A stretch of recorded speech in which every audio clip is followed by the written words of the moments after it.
Subscribe करें हमारे YouTube channel साधना gold को और पाएं वीडियोस सबसे पहले। बेल आइकन दबाना ना भूलें। और मैया बड़े प्रेम से अपने लाला को अपने साथ श्रृंगार कराती, रोज 8 बार कलेऊ कराती है मां यशोदा। यशोदा से आज की माताओं को सीखना चाहिए।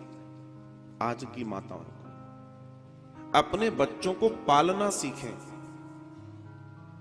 क्षमा कीजिएगा, आज जितनी पढ़ाई कर जा रहे हैं उतना बच्चों को पालना कम हो गया, आता नहीं है। स्थिति बड़ी गंभीर है। जितने ज्यादा आप अपने आप को बिजी कर लोगे उतना ज्यादा आप अपनी जनरेशन को खत्म कर लोगे, बच्चों का जीवन नष्ट कर दोगे।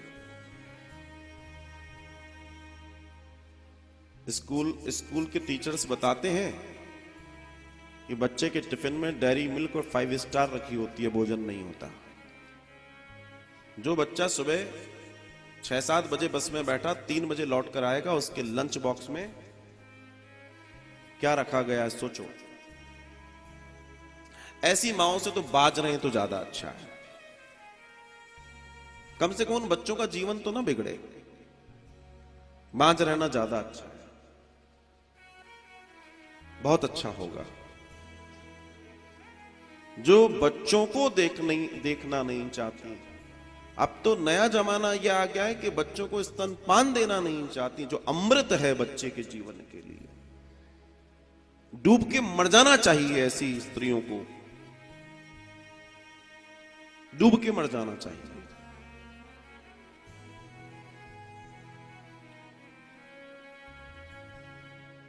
सोचिए आप। और मातृत्व न होने, देखिए एक बात ध्यान रखिएगा, ये जो लीला है इस लीला को पूरा समझिए। यहां घटना क्या घटी कि जो मैंने कहा मैया बैठी थी चिंतन कर रही थी, घटना क्या घटी थी वहां। इस 75 साल की महिला के, इस यशोदा के, जब भगवान का चिंतन करने लगी तो छाती से दूध की धार बह के ऐसे दूर तक जा रही थी। और उस धार को देखकर भगवान घोंटू घोंटू उनके पास चल के आए थे। वो पदार्थ जो दूध था, उस दूध ने भगवान तक अपनी यात्रा की और भगवान उसको देखकर मां के पास आए और दुग्धपान कर रहे थे। जब ये ब्रह्मांड का दर्शन हुआ, ये दर्शन असल में ये है।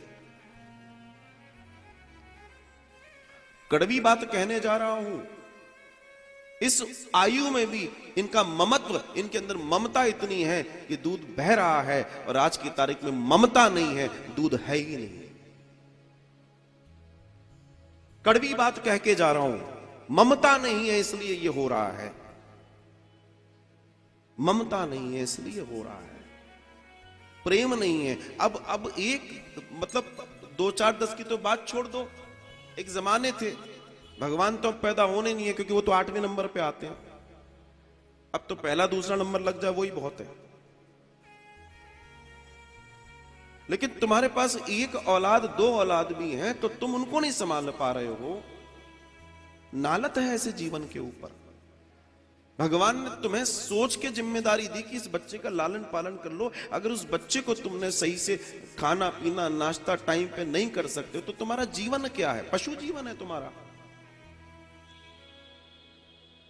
इसलिए भगवान ने तुम्हें उन सुखों से वंचित कर दिया, क्योंकि जो तुम आज बोगे कल वही काटोगे। तुम्हारे फिर आगे आने वाले समय में तुम उस सुख से भी वंचित हो जाओगे, क्योंकि जो गार्बेज इन गार्बेज आउट, जो बोगे वही काटोगे। और ये नियम है प्रकृति का। कोई हो, मैं हूं, आप हो, कोई भी हो, जो करेगा सो भरेगा। इस संसार में क्रिया की प्रतिक्रिया को कोई नहीं रोक सकता, कोई नहीं रोक सकता। अपनी मस्ती में चूर हैं, अपने दूसरों में चूर। अब तो यह आ गया है, भूखे हैं तो कोई बात नहीं, सूखे हैं तो कोई बात नहीं। अभी रुको जरा मम्मी, भूख, अभी रुको जरा, बहुत अर्जेंट चैटिंग चल रही है, रुक जा तू जरा, तू भूखा रह ले, पहले मैं बात कर लूं अपनी। एक मां के लिए उसके बच्चे से ज्यादा बड़ा दुनिया में कुछ हो सकता है क्या? कुछ नहीं हो सकता। भगवान ने ये दिव्य मूरत बहुत सोचकर बनाई थी, जिसको स्त्री कहते हैं। इस पूरी पृथ्वी पे इससे बड़ा कोई दर्शन नहीं है। लेकिन ये दर्शन अपने आप को धुंधला करने लगे तो ऊपर वाला भी रोता होगा, ऊपर वाला भी रोता होगा।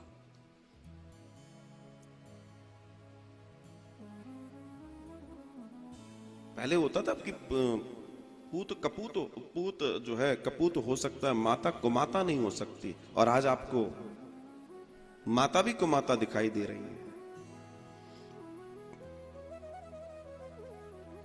दौड़ दौड़ दौड़ दौड़, कहां तक दौड़ोगे? क्या कर लोगे वो 4 पैसे की बहुत सारी कमाई से? जिस दिन तुम उस कमाई को लेके बैठोगे तब जिनके लिए तुम सोच रहे हो वो तुम्हारे साथ बैठने के लायक नहीं होंगे, क्योंकि तुमने उन्हें ममत्व, तुमने वो प्यार तुम्हें उन्होंने दिया ही नहीं तुमने उनको। तुम तो दोनों दौड़ते रहे पैसा कमाने के लिए, और दुलार कोई और उनको दे गया, वो तो वहीं जाएंगे जहां से दुलार मिला है। सीधी सी बात है। बच्चों को मां का स्पर्श नहीं मिल पा रहा। पिता की तो बात ठीक है, लेकिन बच्चे की डिजाइन तो मां ही होती है, उसका स्पर्श नहीं मिल पा रहा। तो ये स्थिति अगर समाज में है तो इस यशोदा से सीखिए कि जीवन क्या है, बच्चों को कैसे पालते हैं। अब समस्या ज्यादा है। पहले दादी नानी दादा बाबा चाचा ताऊ सब होते थे, कब बच्चे पल के सब कोई 10 लोग देखने वाले हैं, 10 लोग देखने वाले होते थे। आज तुम ही देखने वाले हो और तुम ही नहीं देख रहे हो, तो क्या होगा? वही होगा फिर जो समाज में घट रहा है। इसलिए इन कथाओं में जीवंतता को जीने का प्रयास कीजिए। इन कथाओं में बहुत बहुत मर्म है, समझने वाला चाहिए। ये सिर्फ कथा नहीं है कि हमने सुनी और राम राम बढ़िया प्रसाद मेरा आनंद हो गया शाबाश। आज तो भजन बहुत अच्छे थे, ये भजन संध्या नहीं है, ये कथा है। यशोदा 8 बार कलयुग करा के भी भगवान को पुष्ट करती हुई देखना चाहती हैं। मेरा तात्पर्य है, माओ को चाहिए अपने बच्चों पर पूरा ध्यान दें, और ध्यान तभी दे पाएंगे जब वो ज्ञानी होंगी। शास्त्र पढ़े माताएं, भूगोल पढ़े माताएं, साइंस पढ़े माताएं, क्योंकि जब तक माता पढ़ी लिखी नहीं होगी बच्चे का विकास कैसे कर पाएगी। मदालसा अगर अपने बच्चे को डिजाइन करती है तो इसलिए करती है क्योंकि वो ज्ञानी थी। सुनीति ने अपने बच्चे को डिजाइन किया तो क्यों? ज्ञानी थी। कयादू ने अगर प्रहलाद को डिजाइन किया तो क्योंकि वो ज्ञानी थी। जितनों ने डिजाइन किया, जितने लोगों की आप गाथाएं सुनते हैं उनको माओ ने तैयार किया है। वरना हिरण्यकश्यपु तो इतना दुष्ट था, उसका बेटा प्रहलाद इतना अच्छा हो सकता था? नहीं। पर यही समझना है, यही जानना।